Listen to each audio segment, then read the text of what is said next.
നമസ്കാരം. രാഹുകാലം ഏവർക്കും അറിയാം. വളരെ സുപരിചിതമായ ഒരു വിഷയമാണ്, ഒരു വാക്കാണ് രാഹുകാലം എന്നുള്ളത്. ആവശ്യമുള്ളതിനും ഇല്ലാത്തതിനും എല്ലാം നാം നോക്കി പോരുന്നുണ്ട് രാഹുകാലം. അത് എങ്ങനെ ഇവിടെ പ്രതിപാദിച്ച് മനുഷ്യൻ്റെ മനസ്സിനകത്ത് കയറി എന്നുള്ളത് അറിയില്ല.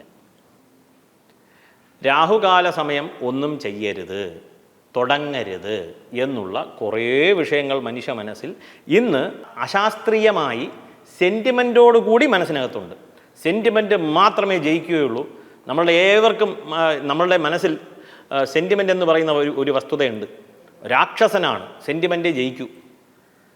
കാരണം നമ്മളുടെ മനസ്സ് അതിൽ ഉറച്ചു കഴിഞ്ഞു. 9 മണിക്ക് ഇറങ്ങണ്ട, തിങ്കളാഴ്ച 9 മണി വരെ ഉണ്ട് രാഹുകാലം, 9:05 ആയിക്കോട്ടെ, ഇല്ലെങ്കിൽ 9:01 ആയിക്കോട്ടെ എന്ന ഒരു സെൻറ്റിമെൻറ്റ്. ആ സെൻറ്റിമെൻ്റ് എടുത്ത് കളയണം എന്നുള്ള അല്ല ഇവിടുത്തെ വിഷയം. അശാസ്ത്രീയമായ വിഷയത്തിലുള്ള കാര്യം മനസ്സാണ്. അപ്പോൾ ഈ രാഹുകാലം ആദ്യമേ തന്നെ പറയട്ടെ, കലണ്ടറിൽ രാഹുകാലം നോക്കരുത്, അത് തെറ്റാണ്. രാഹുകാലം ദിനമാനം എന്ന് പറയും. സൂര്യ ഉദയം മുതൽ സൂര്യൻ്റെ അസ്തമനം വരെയുള്ള സമയത്തെ അടിസ്ഥാനമാക്കി രാഹുകാലത്തിൽ വ്യത്യാസം വരും.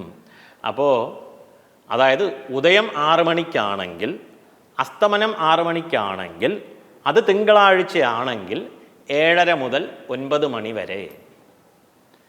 നിങ്ങൾ ശ്രദ്ധിക്കുക, വർഷത്തിൽ എത്ര ദിവസമാണ്? 99% ദിവസവും ഒരിക്കലും 6 മണി ഉദയം 6 മണി അസ്തമനം വരില്ല.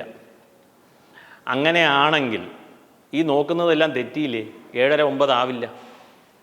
നമ്മുടെ ഒരു സെൻറ്റിമെൻറ്റ് കാരണം 7:30 9 അങ്ങനെ ഫിക്സ് ചെയ്തു. കലണ്ടറിൽ അങ്ങനെ എഴുതാൻ പറ്റുള്ളൂ.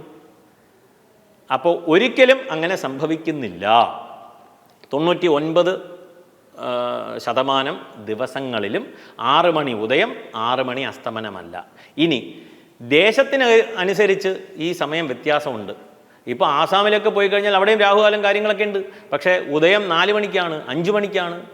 അസ്തമനം വൈകിട്ട് 4 മണിക്കുണ്ട്, ഉള്ള സ്ഥലമുണ്ട്. അപ്പോൾ അവിടെയൊക്കെ 7:09 എന്ന് പറഞ്ഞിട്ട് വിദേശത്ത് താമസിക്കുന്ന മലയാളികൾ ഈ രാഹുകാലം നോക്കാറുണ്ട്. ഇതിങ്ങനെ നോക്കി ഇതിൻ്റെ അവസാനം എവിടെ വന്ന് നിൽക്കുന്നു എന്ന് ഞാൻ പറഞ്ഞു തരാം. ഈ ഇടയ്ക്കൊരു വിവാഹത്തിൻ്റെ മുഹൂർത്തം കൊടുക്കണം എന്നുള്ള ഒരു റിക്വസ്റ്റ് വന്നു. വിവാഹത്തിന് മുഹൂർത്തം കൊടുത്തു. അസല് മുഹൂർത്തമാണ്. വിവാഹത്തിനും രാഹുകാലത്തിനും ബന്ധമില്ല. പക്ഷേ ഇത് മുഹൂർത്തം സമയം വായിച്ച ഉടനെ അദ്ദേഹം പറയാണ്, ശർമാജി ഇത് രാഹുകാലമാണല്ലോ. എന്ത് പറയും? ഇനി അവരെ പറഞ്ഞ് കൺവിൻസ് ചെയ്താലും വിവാഹ ചടങ്ങിൽ ആ മണ്ഡപത്തിൽ വരൻ താലി ചാർത്തുകയാണ്. അവിടെ ഇരിക്കുന്ന ഒരു 1000-2000 പേരും ഏത് ജ്യോത്സ്യനാണോ എന്തോ ഇത്രയ്ക്ക് പോലും വിവരമില്ല. രാഹുകാല സമയത്ത് വിവാഹ മുഹൂർത്തം കുറിച്ചു കൊടുത്തു, വിവാഹം നടക്കുന്നു. ഇനി ആ പെണ്ണിൻ്റെ ഗതി. ഇങ്ങനെ അവർ കടന്ന് പ്രാവി ഇല്ലാതാക്കുക. അപ്പോൾ അവിടെ മൊത്തം നെഗറ്റീവ് വൈബ്രേഷനായി. ആലോചിച്ച് നോക്കുക, എവിടം വരെ എത്തി നിൽക്കുന്നു നമ്മുടെ ഒരു അനാചാരം. ചെറിയ ഒരു ചിന്ത സമൂഹത്തിൽ പടർന്ന് പന്തലിച്ച് നിൽക്കുകയാണ്. അപ്പോൾ ഈ രാഹുകാലം കാരണം ഒരു നല്ല മുഹൂർത്തത്തെ എനിക്ക് കൊടുക്കാൻ പറ്റാതെയായി. ആലോചിച്ച് നോക്കുക. അപ്പം ഞാൻ അടുത്ത മുഹൂർത്തത്തിലേക്ക് പോകും. അത് ഇത്രയും നല്ലൊരു ഗുണമുള്ള മുഹൂർത്തം ആവില്ല. പക്ഷെ അവൻ്റെ മനസ്സിനെ സാറ്റിസ്ഫൈ ചെയ്യാനായിട്ട് ഞാൻ കൊടുക്കുകയാണ്. ഇത് തന്നെ ചെയ്യേണ്ട ഒരു അവസ്ഥയിലേക്കായി. ജ്യോതിഷികളെല്ലാം ഇപ്പോൾ രാഹുകാലം നോക്കേണ്ട ആയിട്ടുണ്ട്. ഇനി പുതിയൊരു സാധനം തമിഴ്നാട്ടിലും ആന്ധ്രയിലും ഒക്കെ ഉണ്ട്, കർണാടകയിലൊക്കെ ഉണ്ട്. ചന്ദ്രാഷ്ടമം ഇവിടെയും വന്നിട്ടുണ്ട്.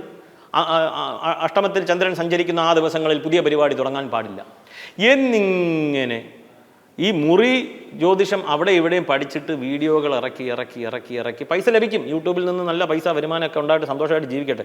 പക്ഷേ ഇതൊരു അനാചാരത്തിലേക്കാണ് വഴി തെളിക്കുന്നത്. വരും തലമുറയെ മുഴുവനും നാം നശിപ്പിക്കുന്നു എന്നുള്ള ഒരു ചിന്ത ദയവ് ചെയ്ത് ഇനിയെങ്കിലും എല്ലാവരും ചിന്തിക്കുക. അപ്പോൾ ഇവിടെ പറയുവാൻ ഉദ്ദേശിച്ചത്, രാഹുകാലം എന്നുള്ളത് മാറിക്കൊണ്ടിരിക്കും. കലണ്ടറിൽ രാഹുകാലം നോക്കരുത്. രാഹുകാലം നോക്കണം എന്നുള്ളവർ നോക്കണ്ട എന്ന് അഭിപ്രായപ്പെടുന്നില്ല. പക്ഷേ അതൊരു യാത്രയ്ക്കൊക്കെ നോക്കുന്ന ഒരു വിഷയമാണ്. അല്ലാതെ വിവാഹം, ഗൃഹപ്രവേശനം ഇതിലേക്കുള്ള ഒരു മുഹൂർത്തത്തിലേക്ക് രാഹുകാലം ബാധകമല്ല എന്നുള്ള വിഷയം ഓർക്കുക. സീമന്തം, നാമകരണം ഇത്യാദി പ്രക്രിയകളൊക്കെ ഉണ്ട്. അതിൽ രാഹുകാലം പ്രതിപാദിച്ചിട്ടില്ല. പക്ഷെ നമ്മൾക്ക് മുഹൂർത്തം തരുവാൻ സാധിക്കുന്നില്ല, നല്ല മുഹൂർത്തം. കാരണം നിങ്ങളുടെ മനസ്സിൽ രാഹുകാലം എന്നുള്ള സെൻറ്റിമെൻറ്റ് കിടക്കുകയാണ്. ഇനി അതിനെ എങ്ങനെ തുടച്ചു മാറ്റാൻ പറ്റും എന്നറിയില്ല. അതുകൊണ്ട് ദയവ് ചെയ്ത് ഈ ഒരു സെൻറ്റിമെൻറ്റ് പതുക്കെ ഇല്ലാതാക്കുവാൻ ശ്രമിക്കുക. ഇത്രയേ പറയുവാനുള്ളൂ. നമസ്കാരം.